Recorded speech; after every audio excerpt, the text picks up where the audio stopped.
ഭൂപടത്തിൽ പേന കൊണ്ട് വരച്ച വെറും 9 ചെറിയ വരകൾ. ആ വരകൾക്ക് പിന്നിൽ കോടിക്കണക്കിന് രൂപയുടെ എണ്ണ ശേഖരമുണ്ട്. ലോക വ്യാപാരത്തിന്റെ 1/3 വിറപ്പിക്കാൻ പോകുന്ന തന്ത്രങ്ങളുണ്ട്. എല്ലാത്തിനും ഉപരിയായി ലോകത്തെ ഒരു 3-ാം ലോക മഹായുദ്ധത്തിലേക്ക് വരെ തള്ളിയിടാൻ ശേഷിയുള്ള വൻ ശക്തിയുടെ പടയൊരുക്കമുണ്ട്. കേൾക്കുമ്പോൾ അതിശയം തോന്നിയേക്കാം അല്ലെ? പക്ഷെ നമ്മൾ ജീവിക്കുന്ന ഈ 21-ാം നൂറ്റാണ്ടിലെ ഏറ്റവും അപകടകരമായ ഭൗമരാഷ്ട്രീയ യാഥാർത്ഥ്യമാണ് ഞാൻ പറഞ്ഞു വരുന്നത്. ചൈന തങ്ങളുടെ ഭൂപടത്തിൽ ദക്ഷിണ ചൈന കടലിന് കുറുകെ വരച്ചു ചേർത്ത 9 ഡാഷ് ലൈൻ അഥവാ 9 വരകൾ ഇന്ന് ലോകരാഷ്ട്രീയത്തിൽ ഉണ്ടാക്കുന്ന ഭൂകമ്പങ്ങൾ ചെറുതല്ല. വൻ ശക്തിയായ അമേരിക്കയുടെ യുദ്ധക്കപ്പലുകൾ ചൈനയുടെ അതിർത്തിയിൽ വന്ന് തമ്പടിക്കുന്നതും ഏഷ്യയിലെ ചെറു രാജ്യങ്ങൾ ചൈനയുടെ ഭീഷണിക്ക് മുന്നിൽ വിറച്ചു നിൽക്കുന്നതും എന്തിന്റെ പേരിലാണ് എന്ന് ആലോചിച്ച് നോക്കിയിട്ടുണ്ടോ? അതിന്റെ ഉത്തരമാണ് നമ്മൾ പറയുന്നത്. ഭൂപടത്തിലെ 9 ചെറിയ വരകൾ ലോകത്തിലെ ഏറ്റവും വലിയ തർക്കങ്ങൾക്ക് കാരണമാകുമെന്ന് ആരെങ്കിലും കരുതുമോ? എന്നാൽ ആഗോളതലത്തിൽ ഇന്ന് രാജ്യാന്തര മാധ്യമങ്ങളിൽ നിരന്തരം ചർച്ച ചെയ്യപ്പെടുന്ന ഒരു വിഷയം തന്നെയാണിത്. ഞാനിന്ന് സംസാരിക്കുന്നത് ദക്ഷിണ ചൈന കടലിനെ കുറിച്ചും അവിടെ ചൈന വരച്ചു ചേർത്ത 9 വരകൾ അഥവാ 9 ഡാഷ് ലൈൻ ഉണ്ടാക്കുന്ന വലിയ പ്രതിസന്ധികളെ കുറിച്ചുമാണ്. എന്താണ് യഥാർത്ഥത്തിൽ ഈ 9 വരകൾ? എന്തുകൊണ്ടാണ് ഈ ഒരു പ്രദേശം ലോക ശക്തികൾക്കിടയിൽ ഇത്രയധികം സംഘർഷങ്ങൾക്ക് വഴിയൊരുക്കുന്നത്? ഈ ചോദ്യങ്ങൾക്കുള്ള ഉത്തരമാണ് ഈ വീഡിയോയിലൂടെ നമ്മൾ തിരയുന്നത്.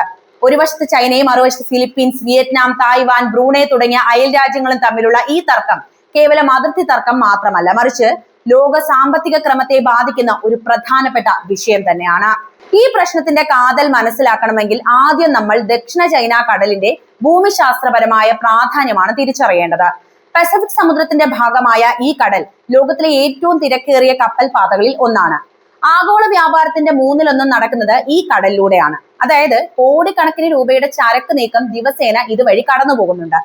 ഇതിലുപരിയായി ഈ കടലിന്റെ അടിത്തട്ടിൽ കോടിക്കണക്കിന് ബാരൽ എണ്ണയും പ്രകൃതിവാതക ശേഖരമുണ്ട് എന്നാണ് കണക്കാക്കപ്പെടുന്നത്. അതായത് വലിയ സാമ്പത്തിക സ്രോതസ്സാണ് ഈ മേഖല. കൂടാതെ ലോകത്തിലെ ഏറ്റവും വലിയ മത്സ്യബന്ധന മേഖല കൂടിയാണ് ഇത് എന്ന കാര്യം കൂടി ഓർമ്മിപ്പിക്കുകയാണ്. ഇത്രയധികം സാമ്പത്തിക തന്ത്രപരമായ പ്രാധാന്യമുള്ള ഒരു പ്രദേശത്ത് ആധിപത്യം സ്ഥാപിക്കാൻ ഏതൊരു ശക്തിയും ആഗ്രഹിക്കുമെന്നത് വളരെ സ്വാഭാവികം മാത്രമാണ് അല്ലെ? ഇവിടെയാണ് ചൈന തങ്ങളുടെ ചരിത്രപരമായ അവകാശവാദങ്ങളുമായിട്ട് രംഗത്ത് വരുന്നത്. അങ്ങനെയാണ് ഈ 9 വരകൾ ഇവിടെ പിറവിയെടുക്കുന്നത് പോലും. ചൈനയുടെ ഈ അവകാശവാദത്തിന്റെ ആകെ തുകയാണ് 9 വരകൾ. ചൈനയുടെ ഭൂപടം ശ്രദ്ധിച്ചാൽ ദക്ഷിണ ചൈന കടലിൽ യു ആകൃതിയിൽ 9 ചെറിയ വരകൾ അടയാളപ്പെടുത്തിയിരിക്കുന്നത് കാണാവുന്നതാണ്. ഈ വരകൾക്കുള്ളിൽ വരുന്ന ഏതാണ്ട് 80 മുതൽ 90% വരെയുള്ള കടൽ ഭാഗവും ദ്വീപുകളും തങ്ങളുടേതാണ് എന്നാണ് ചൈന വാദിക്കുന്നത്. സ്പ്രാറ്റ്ലി, പാസൽ ഐലൻഡ് തുടങ്ങിയ 100 കണക്കിന് ചെറിയ ദ്വീപുകളും മണൽത്തിട്ടകളും ഇതിൽ ഉൾപ്പെടുന്നുണ്ട്. എന്നാൽ ഈ വരകൾ അന്താരാഷ്ട്ര നിയമങ്ങൾക്ക് വിരുദ്ധമാണ് എന്നും തങ്ങളുടെ സ്വന്തം സാമ്പത്തിക മേഖലയിലേക്ക് ചൈന അതിക്രമിച്ച് കയറുകയാണെന്നാണ് അയൽ രാജ്യങ്ങൾ ആരോപിക്കുന്നത്. ഈ തർക്കത്തിന് പക്ഷേ പതിറ്റാണ്ടുകളുടെ ചരിത്ര പശ്ചാത്തലമുണ്ട് കേട്ടോ. 2-ാം ലോക മഹായുദ്ധത്തിന് ശേഷം 1940കളുടെ അവസാനത്തിലാണ് ചൈന ആദ്യമായി ഇത്തരം ഒരു ഭൂപടം പുറത്തിറക്കുന്നത്. അന്ന് 11 വരകളായിരുന്നു ചൈന രേഖപ്പെടുത്തിയിരുന്നത്. പിന്നീട് 1950കളിൽ ചൈനീസ് കമ്മ്യൂണിസ്റ്റ് സർക്കാർ ഇത് 9 വരകളാക്കി ചുരുക്കുകയാണ്. ഈ പ്രദേശങ്ങളിലെല്ലാം പണ്ടുകാലം മുതൽക്കേ ചൈനീസ് മത്സ്യത്തൊഴിലാളികൾ പോകാറുണ്ടായിരുന്നുവെന്നും ചരിത്രപരമായി ഇത് ചൈനയുടെ ഭാഗമാണെന്നുമാണ് അവർ മുന്നോട്ട് വെക്കുന്ന പ്രധാനപ്പെട്ട വാദം. എന്നാൽ കടലിലെ അതിർത്തികൾ നിശ്ചയിക്കുന്നതിനുള്ള ഐക്യരാഷ്ട്രസഭയുടെ രാജ്യാന്തര നിയമമായിട്ടുള്ള അൺക്ലോസ്, അതായത് United Nations convention on the law of the sea അനുസരിച്ച് ഒരു രാജ്യത്തിന്റെ തീരത്ത് നിന്ന് 200 നോട്ടിക്കൽ മൈൽ വരെയുള്ള ഭാഗം മാത്രമേ അവരുടെ പ്രത്യേക സാമ്പത്തിക മേഖലയായി കണക്കാക്കാൻ കഴിയുകയുള്ളൂ. ചൈനയുടെ 9 വരകളാകട്ടെ മറ്റ് രാജ്യങ്ങളുടെ തീരത്തോട് വളരെ അടുത്താണ് കിടക്കുന്നത് പോലും. നിയമപരമായ ഈ വൈരുദ്ധ്യം ഒടുവിൽ ഒരു വലിയ രാജ്യാന്തര കോടതി വിധിയിലേക്ക് വരെ കാര്യങ്ങൾ എത്തിക്കുകയുണ്ടായിട്ടുണ്ട്. ചൈനയുടെ ഇത്തരം കടന്നുകയറ്റങ്ങൾക്കെതിരെ 2013 ഫിലിപ്പീൻസ് ഹോഗിലെ അന്താരാഷ്ട്ര ആർബിട്രേഷൻ കോടതിയെ സമീപിച്ചു. തുടർന്ന് 2016 കോടതി ഈ വിഷയത്തിൽ ചരിത്രപരമായ ഒരു വിധി പുറപ്പെടുവിക്കുകയും ഉണ്ടായിട്ടുണ്ട്. ചൈന ഉന്നയിക്കുന്ന 9 വരകൾക്ക് യാതൊരുവിധ നിയമപരമായോ ചരിത്രപരമായോ ഉള്ള അടിസ്ഥാനമില്ല എന്നായിരുന്നു കോടതിയുടെ കണ്ടെത്തൽ. ഈ അവകാശവാദങ്ങൾ അയൽ രാജ്യങ്ങളുടെ പരമാധികാരത്തെയും കടൽ അതിർത്തിയെയും ലംഘിക്കുന്നതാണ് എന്നും കോടതി വ്യക്തമാക്കുന്നുണ്ട്. എന്നാൽ ഈ രാജ്യാന്തര കോടതി വിധിയെ പൂർണ്ണമായും തള്ളിക്കളയുന്ന സമീപനമാണ് പിന്നീട് ചൈന സ്വീകരിക്കുന്നത്. ആ വിധി തങ്ങൾക്ക് ബാധകമല്ല എന്ന നിലപാടിൽ ഉറച്ചു നിന്ന ചൈന തർക്ക പ്രദേശങ്ങളിൽ തങ്ങളുടെ സാന്നിധ്യം മുൻപത്തേക്കാൾ ശക്തമാക്കുകയാണ് പിന്നീട് കണ്ടത്.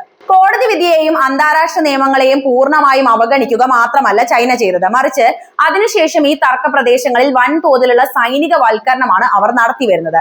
കടലിലെ വളരെ ചെറിയ മണൽത്തിട്ടകളും പവിഴപ്പുറ്റുകളും പാറക്കെട്ടുകളും പോലും കൃത്രിമമായി മണ്ണും മണലും അടിച്ച് വലിപ്പം കൂട്ടി അവയെ പൂർണ്ണ സജ്ജമായ മനുഷ്യനിർമ്മിത ദ്വീപുകളാക്കി മാറ്റാൻ ചൈനയ്ക്ക് കഴിഞ്ഞിട്ടുണ്ട്. വെറും കടൽത്തിട്ടകളായിരുന്ന പല ഭാഗങ്ങളും ഇന്ന് ചൈനയുടെ തന്ത്രപ്രധാന സൈനിക താവളങ്ങളായിട്ട് ഇവിടെ മാറിയിരിക്കുന്നു എന്ന യാഥാർത്ഥ്യം കൂടി നമ്മൾ മനസ്സിലാക്കണം.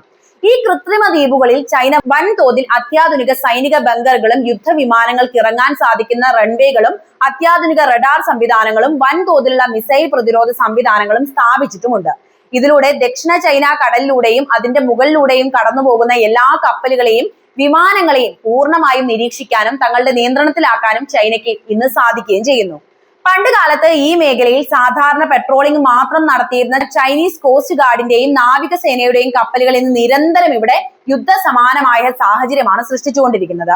തങ്ങളുടെ പരമ്പരാഗത മത്സ്യബന്ധന മേഖലകളിൽ ജോലി ചെയ്യുന്ന ഫിലിപ്പീൻസ്, വിയറ്റ്നാം തുടങ്ങിയ രാജ്യങ്ങളിലെ പാവപ്പെട്ട മത്സ്യത്തൊഴിലാളികളെയും അവരുടെ ബോട്ടുകളെയും ചൈനീസ് കപ്പലുകൾ ശക്തമായ ജലപീരങ്കികൾ ഉപയോഗിച്ചും മറ്റും ആട്ടി ഓടിക്കുന്നതും ഭീഷണിപ്പെടുത്തുന്നതും ഇന്ന് ഈ കടലിലെ സ്ഥിരമായ ഒരു കാഴ്ചയായിട്ട് മാറിയിട്ടുണ്ട്.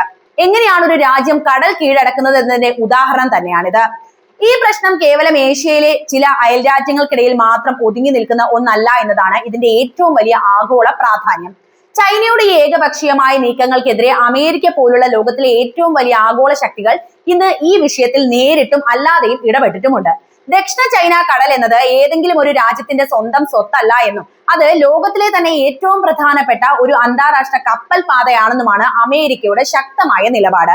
അമേരിക്ക ഇത് പല വേദികളിലും ശക്തമായി പറയുകയും ചെയ്തിട്ടുണ്ട്.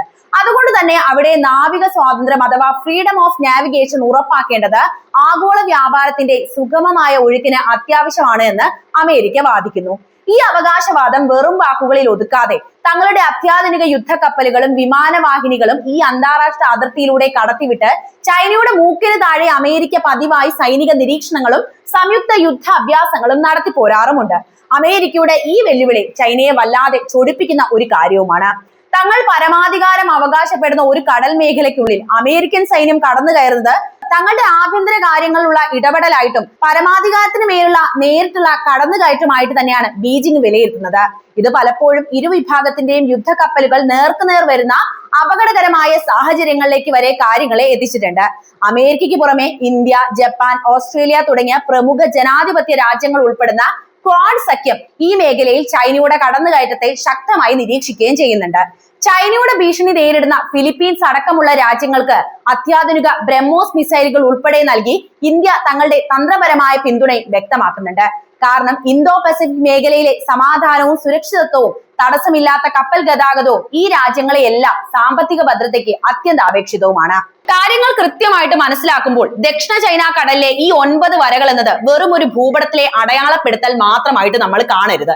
മറിച്ച് ലോകത്തെ ഒരു 3ാം ലോക മഹായുദ്ധത്തിലേക്ക് വരെ നയിച്ചേക്കാവുന്ന അത്രയും സ്ഫോടനാത്മകമായ ഒരു ഭൗമരാഷ്ട്രീയ സാഹചര്യമാണ് അവിടെ സൃഷ്ടിച്ചിരിക്കുന്നത്.